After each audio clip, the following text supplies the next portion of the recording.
And right now, I want to welcome to the program Julie Gunlock of the Independent Women's Forum. How you doing, Julie? I'm doing great. How are you?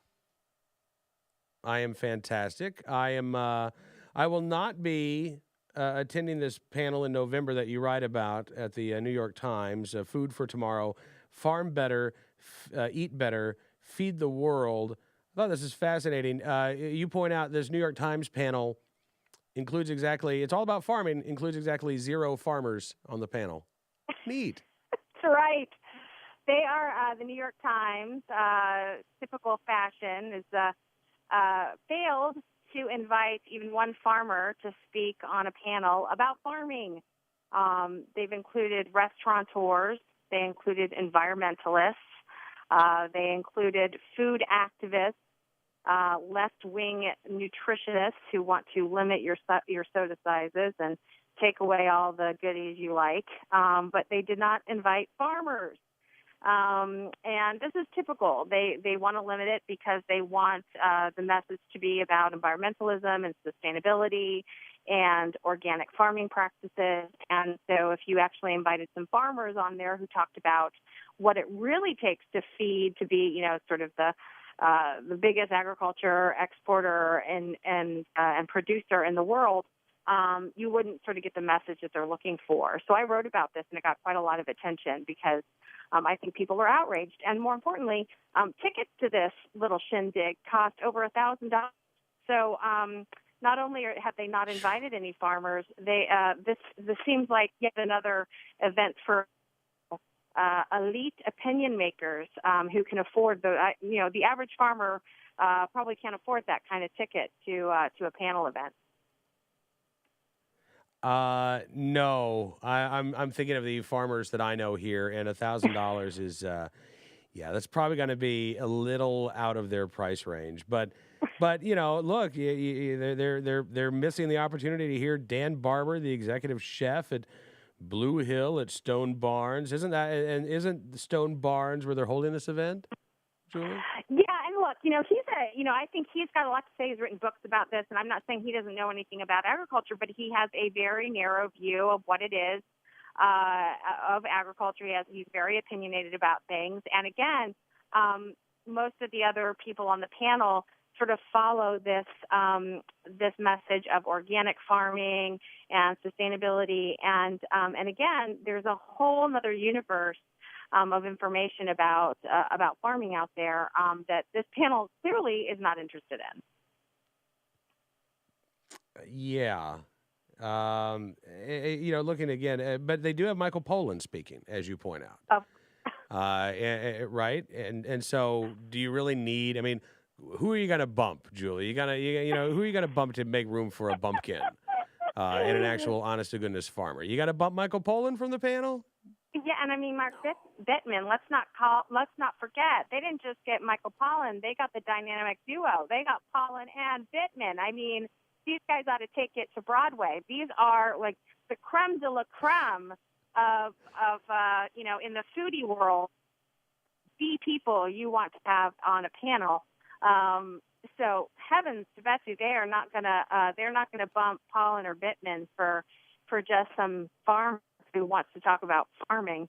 So yeah, it's going to be fully entertaining. They really don't need to waste their time who know about it when you've got these two headliners up there. I'm looking here at the schedule of events here. Are you going, by the way? Will you be attending? No, I'm not. No? No, one, I've not been invited, and two, I can't afford that kind of price for a ticket either. So I'm unfortunately not going to be attending. Yeah, okay, so Bittman's given the opening keynote called How to Change the Food System and Feed the 9 Billion. You can feed the world and farm ecologically. Yeah. Now, again, it'll be interesting to know how many farmers are actually in attendance there. Then there's the talk, Healthy Eating. What should we eat? What role does taste play? And what have we learned about healthy eating? Which, by the way, is moderated by Michael Moss, New York Times investigative reporter and author of Salt, Sugar, Fat, How the Food Giants Hooked Us. Right. So I'm sure that'll be right down the middle. Yeah. Yeah. Then there's the chef's panel. Down on the agenda. Yep. Then we have the chef's panel. What is the chef's role in creating a sustainable agricultural system and a healthy diet? Great. And then the keynote that night, the chef's role. You get the question answered, frankly, because that later that night you get to hear Dan Barber talk about the chef's role in the creation of a sustainable, healthy diet. So I think you could skip the chef's panel where they ask the question, Yeah. and you could just show up for the answer that night, Yeah. right? Yeah. I mean, I love the Although you're paying idea that, $1,000 for the privilege. yeah, I love the idea that this guy, that, we're talking about feeding the world, and the keynote address is being given by a guy who provides $50 plus plates of food in his restaurant. I mean, this is not a guy who really is dealing with the average American who's trying to get food on the table while also, doing laundry and doing a million other things for their kids during the day. And, this is just typical New York Times elitism, sort of this fuzzy picture of what it's like for the average American. And yet they're going to stand up there and tell us how we should all do this, and again, there are farmers that work really hard and that provide a great deal of affordable food for Americans. And they, of course, are going to be painted in this. I have no doubt they'll be painted as these big, bad corporate farmers. Of course, they won't mention that something like 90% of corporate farms are family owned, and that you're talking about real people working very, very hard and trying to sustain these family farms. So it'll be sort of painting one type of agriculture as acceptable, another one is evil, one is helping the earth, one is destroying the earth, one is killing all the animals, one is saving the animals. So it's sort of that typical narrative coming out of the New York Times again. Yeah. I also want to note the next day there's a panel called "Who Will Farm and How." They say farmers are getting older worldwide. Where will the next generation of farmers come from? What methods will they use to create healthier crops and to farm more ecologically? This is, again, you won't find a farmer on the panel. You get Congresswoman Shelley Pingree and Ricardo Salvador of the Union of Concerned Scientists. This is moderated by Mark Bittman. And I note, Julie, looking at the bio for Mr. Salvador, the Union of Concerned Sciences, they say before coming to the Union of Concerned Scientists, Dr. Salvador served as program officer for food health and well-being with the W.K. Kellogg Foundation. In this capacity, he was responsible for conceptualizing and managing the foundation's food systems programming. He partnered with colleagues to create programs that address the connections between food and health, environment, economic development, sovereignty, and social justice. Oh, wow. He also works as an extensionist with Texas A&M University. Yeah, how about that? How about that? I mean, he's a dream guest for the New York Times. Why do you need a farmer? I'm just have amazed. That guy. Right? Right. No, and again, I'm sure that he has a fascinating story to tell, and I'm sure he's got lots of good things to say, but as you point out, this is a very go ahead. Well, I'm not saying that these guys shouldn't be invited or don't have a place at the table or in the marketplace of ideas. I'm all for hey, let's get let's get all the ideas out there, and then it'll be obvious who the crackpot is. But what annoys me is, look, fine, invite this guy, let him get up there and talk about social justice and all this other stuff, but also have a farmer. I mean, it's not my fault the New York Times put the word farming in the title of the panel and didn't actually invite a farmer.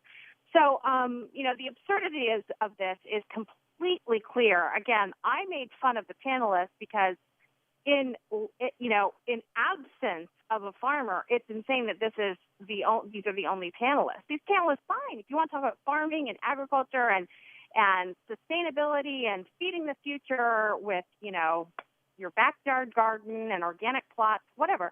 But again, there's another story here. It's critical that farmers be part of this story. And I want to also point out that, I mentioned some blogs that I actually read that I find incredibly useful.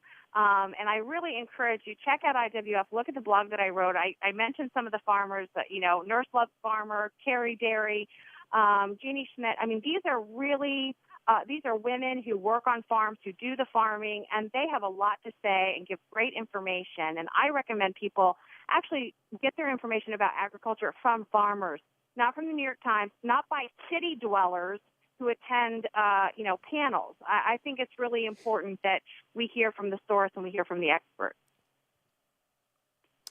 Well, to that end, I'll give a plug, Julie, to the 2014 Food Freedom Festival, Great. which will be taking place September 5th and 6th in Staunton, Virginia, there in the Shenandoah Valley. It's sponsored by the Farm to Consumer Legal Defense Fund.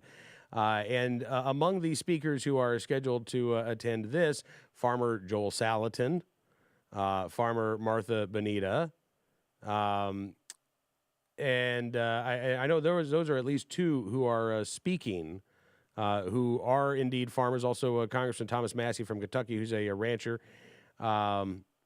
State Senator Frank Nicely from Tennessee, who's a lifelong farmer. So there are going to be some events out there, not sponsored by the New York Times, but also cheaper than $1,000 a head, where you can actually hear from real farmers talking about some of this same stuff.